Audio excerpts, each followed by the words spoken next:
अभी input tax credit को लेकर इलाहाबाद हाई कोर्ट ने 30 मई 2025 को एक लैंडमार्क डिसीजन दिया है, जो कि करदाताओं को काफी राहत दे रहा है। यहां पर बोला गया है कि सप्लायर की गलतियों का बोझ आप बायर पर नहीं डाल सकते हैं, क्योंकि सप्लायर बायर की किसी भी बिजनेस एक्टिविटीज के ऊपर उसका कोई कंट्रोल नहीं रहता है। मींस यदि सप्लायर रिटर्न फाइल नहीं करता है या रिटर्न या टैक्स गवर्नमेंट को नहीं देता है, तो इसके लिए बायर को पेनलाइज नहीं किया जा सकता है। यहां पे सेक्शन 16(2) के तहत जो कि आईटीसी को डिफाइन करता है, वहां पे कहा गया है कि यदि आपके पास वैलिड टैक्स इनवाइस है और आपने जो पेमेंट है वो थ्रू द चेक या आरटीजीएस या एनईएफटी के माध्यम से किया है, और आपने गुड्स और सर्विसेज को रिसीव किया है, और आपने सारी अपने रिटर्न को टाइमली फाइल किया है, तो आपको इनपुट टैक्स क्रेडिट से डिनाई नहीं किया जा सकता। आप इनपुट टैक्स क्रेडिट ले सकते हैं।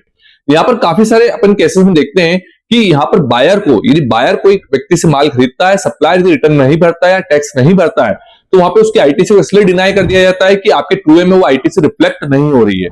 बट इस केस के तहत आपको साफ साफ कहा गया है कि यदि 4 कंडीशन जो 16(2) में दी गई है, यदि आप उस कंडीशन को फुलफिल करते हैं, तो आपको डेफिनेटली आईटीसी मिलेगी। आईटीसी यहां पर डिपार्टमेंट डिनाई नहीं कर सकता है। तो ध्यान रखिए, यदि ऐसी गलती आपके बिजनेस में हो रही है और यदि किसी डिपार्टमेंट के द्वारा आपके अगेंस्ट में कोई कार्रवाई की जाती है, तो इस केस लॉ को आप जरूर ध्यान रखिएगा और मेरे वीडियो को लाइक एंड सब्सक्राइब जरूर कीजिएगा। धन्यवाद।